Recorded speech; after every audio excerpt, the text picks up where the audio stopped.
Extrait de Boule de Suif de Guy de Maupassant.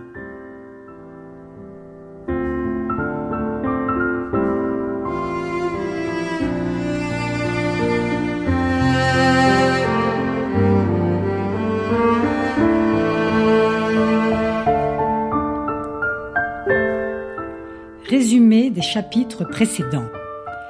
L'histoire se passe en hiver 1870. La France est en guerre avec la Prusse. Une diligence s'enfuit de Rouen vers Dieppe. À son bord, il y a une dizaine de personnes. Un couple d'aristocrates, un couple de la haute bourgeoisie, un couple de commerçants, 2 bonnes sœurs, un anarchiste et Boule de Suif, prostituée au grand cœur.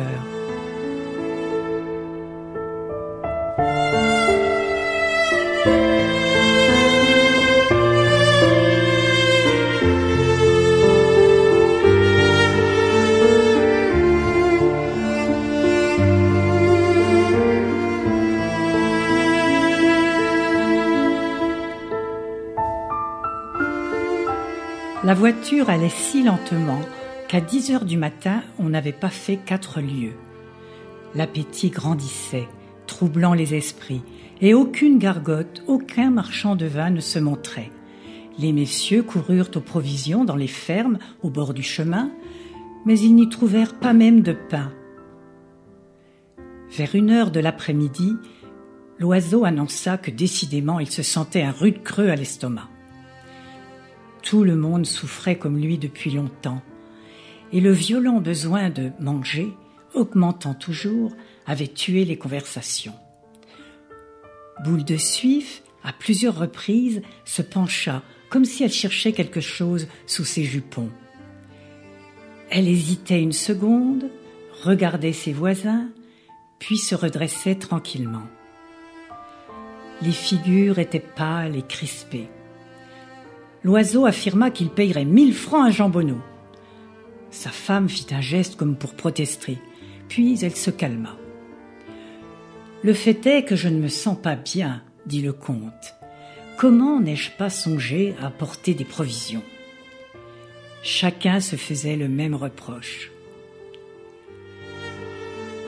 Les 2 bonnes sœurs avaient cessé de marmotter leur rosaire.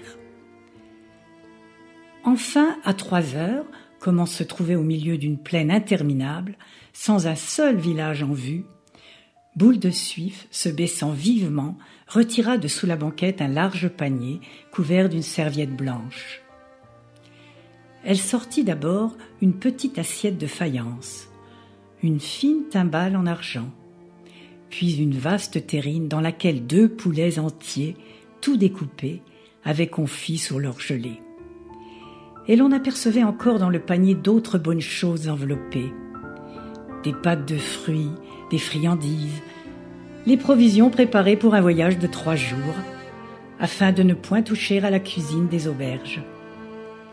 4 goulots de bouteilles passaient entre les paquets de nourriture. Elle prit une aile de poulet et délicatement se mit à la manger avec un de ces petits pains qu'on appelle Régence en Normandie. Tous les regards étaient tendus vers elle. Puis l'odeur se répandit, élargissant les narines, faisant venir aux bouches une salive abondante avec une contraction douloureuse sous les oreilles. Le mépris des dames pour cette fille devenait féroce, comme une envie de la tuer ou de la jeter en bas de la voiture, dans la neige, elle, sa timbale, son panier et ses provisions. L'oiseau dévorait des yeux la terrine de poulet. Il dit « À la bonne heure, madame a eu plus de précautions que nous. Il y a des personnes qui savent toujours penser à tout. » Elle leva la tête vers lui. « Si vous en désirez, monsieur, c'est dur de jeûner depuis le matin. » Il salua. « Ma foi, franchement, je ne refuse pas, je n'en peux plus. À la guerre, comme à la guerre, n'est-ce pas, madame ?» Boule de Suif, d'une voix humble et douce, proposa aux bonnes sœurs de partager sa collation. Elles acceptèrent toutes les 2 instantanément, et sans lever les yeux, se mirent à manger très vite après avoir balbutié des remerciements. Cornudet ne refusa pas non plus les offres de sa voisine. Et l'on forma avec les religieuses une sorte de table développant les journaux sur les genoux. Alors, entourés de gens qui mangeaient, suffoqués par les émanations des nourritures, le comte et la comtesse de Bréville, ainsi que monsieur et madame Carré-Lamadon, souffrirent ce supplice odieux qui a gardé le nom de Tantale. Boule de Suif, rougissante et embarrassée, balbutia en regardant les 4 voyageurs restés à jeun. « Mon Dieu, si j'osais offrir à ces messieurs et à ces dames... » Elle se tut, craignant un outrage. Loiseau prit la parole.